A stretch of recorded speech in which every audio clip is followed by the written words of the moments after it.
Merhaba arkadaşlar, kanalımıza hoş geldiniz. Bugün sizler için güzel çiftimiz Ebru Şahin ve Akın Akınözü'nden güzel ve özel karelerini sizler için hazırladık.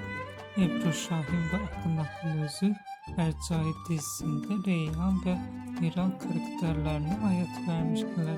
Herkes onları birbirine çok yakıştırıyor ve biz de sizler için onların en güzel ve en yeni fotolarını hazırladık.